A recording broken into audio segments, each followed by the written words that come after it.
तर मराठीच्या सक्तीप्रमाणेच आज आणखी एक वाद मुंबईत गाजला, तो केईएम रुग्णालयाच्या नामांतराचा। ठाकरेंच्या शिवसेनेनं या प्रस्तावाला विरोध केलाय आणि आज आंदोलन देखील केलंय। त्यामुळे पुन्हा एकदा नव्या मुद्द्यावर भाजप आणि ठाकरेंच्या शिवसेनेमध्ये झुंपली आहे। बघूया हा स्पेशल रिपोर्ट। केईएमचं नाव बदलणारा लोढाचा, केईएमचं नाव बदलणारा लोढाचा। केईएम रुग्णालयाच्या नामांतरावरून मुंबईत नवा राजकीय ड्रामा सुरू झाला।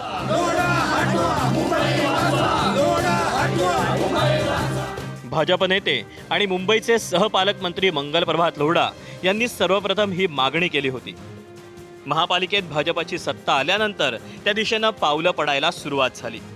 केईएम रुग्णालयाचं नाव कौशल्य श्रेष्ठ एकलव्य स्मारक रुग्णालय करण्याचा प्रस्ताव आरोग्य समितीनं मंजूर केला। आता हा प्रस्ताव महापालिका आयुक्तांकडे अभिप्रायासाठी पाठवण्यात आलाय आणि त्यावर लवकरच निर्णय होण्याची शक्यता आहे। एकीकडे नामांतरासाठी दमदार पावलं टाकली जात असताना ठाकरेंच्या शिवसेनेनं याला जोरदार विरोध सुरू केला। सोमवारी पक्षाच्या वतीनं लोढा आणि नामांतराविरोधात आंदोलनही करण्यात आलं।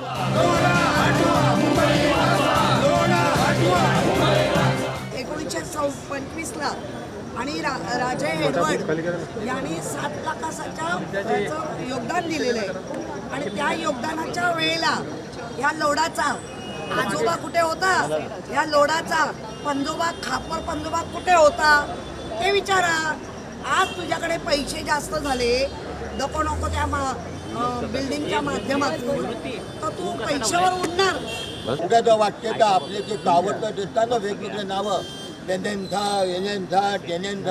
हे सगळे द्या ना। मग सुताई म्हणाले सावित्री द्या, भगीरथी द्या, कावेरी द्या, ते का नाही देत? किंवा तुमचं हिंदुत्व कुठे जाते? म्हणजे माझं ठेवायचं झाकून आणि दुसऱ्याचं बघायचं वाकून, असं ह्या लोढाची प्रवृत्ती आहे। त्याचा आम्ही निषेध करतोय।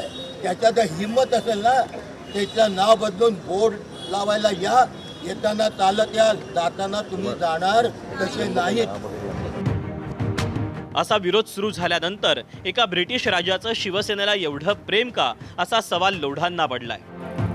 किंग एडवर्ड असा 75 वर्ष झाले आझादीचे, तरी पण एडवर्डची माला जपतात। त्यामध्ये काय त्यांच्या पॉलिटिकल हेतू आहे की काय मला माहीत नाही, पण माझ्या मताप्रमाणे काय जे विदेशी संस्था होती, विदेशी राजा होते, त्यांचं नाव इंग्लंडमध्ये ठेवायचे असेल तर ठेवा, खुशाल ठेवा, भारतामध्ये नको। केईएम असाच राहणार आहे, फक्त किंग एडवर्डची बजाय कौशल्यवीर एकलव्य मेमोरियल असा नाम होणार आहे। ट्रम्प टॉवर या नावावरून छेडणाऱ्या संजय राऊतांनाही लोढांनी उत्तर दिलं।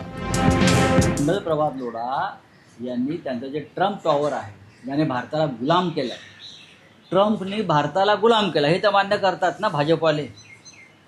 ट्रम्पने भारताचं तोंड बंद केलं। अशा ट्रम्प टॉवरचे मालक मंगलप्रभात लोढा आहे। आधी त्या ट्रम्प टॉवरचं नाव लोढांनी बदलावं आणि कालच म्हटलं छत्रपती शिवाजी महाराज टॉवर्स करा आणि मग तुम्ही इतर काही ज्या गोष्टी आहेत तुमच्या सोयीच्या त्यात लक्ष घाला। आधी ट्रम्प टॉवरचं नाव बदला। आम्हाला हे गुलामीची प्रतीकं आमच्या मुंबईत नको आहे। बरोबर आहे, त्यांचं जे म्हणणं बरोबर आहे। मी त्यावर मी बिझनेसमध्ये नाही आहे तर त्यावर काही बोलू इच्छित नाही। खरं तर ब्रिटिश नाव नको म्हणून नामांतर करत असताना कौशल्य श्रेष्ठ एकलव्य हे नाव देण्यामागचं लॉजिकही लोढांनी सांगायला हवं होतं। रुग्णालयाचं हे प्रस्तावित नाव महाभारतातल्या एकलव्य या पात्रावरून दिलं असेल तर त्या निष्ठा धनुर्धराचा वैद्यकीय क्षेत्राशी काही संबंध असल्याचा पौराणिक संबंध सापडत नाही। शिवाय महाभारतातल्या दानवीर कर्ण, गंगापुत्र भीष्म अशा प्रसिद्ध विशेषणांमध्ये कौशल्यश्रेष्ठ एकलव्य असाही उल्लेख कुठे आढळत नाही। त्यामुळेच केवळ नावाचं संक्षिप्त रूप कायम ठेवण्याच्या प्रयत्नात हा बादरायण संबंध जोडला जातोय काय, असा प्रश्न साहजिकच उपस्थित होतो। विशेष म्हणजे कोणत्याही गुरुशिवाय धनुर्विद्येत पारंगत झालेल्या एकलव्याचं नाव दिल्यानंतर सेठ गोवर्धनदास सुंदरदास म्हणजे जीएस मेडिकल कॉलेजमध्ये गुरु विद्यादान करणार की तिथं भावी डॉक्टरांना एकलव्यासारखं शिक्षण घ्यावं लागणार, असा प्रश्नही गमतीनं विचारला जातोय। ज्या किंग एडवर्ड यांच्या नावाला विरोध होतोय त्याच ब्रिटनमधले प्रसिद्ध नाटककार म्हणजे शेक्सपियर। त्यांच्या रोमिओ अँड ज्युलियट या नाटकातलं एक वाक्य जगप्रसिद्ध आहे, what is in the name, नावात काय आहे। पण आता नामांतर करणाऱ्यांना आणि त्याला विरोध करणाऱ्यांना हे कुणी सांगावं? त्यापेक्षा रुग्णालयाचा कारभार सुधारण्याकडे सत्ताधाऱ्यांनी आणि कारभार नीट चालण्यासाठी अंकुश ठेवण्याकडे विरोधकांनी लक्ष दिलं तर ते अधिक योग्य ठरणार नाही का? ब्युरो रिपोर्ट, एबीपी माझा. एबीपी माझा, उघडा डोळे बघा नीट.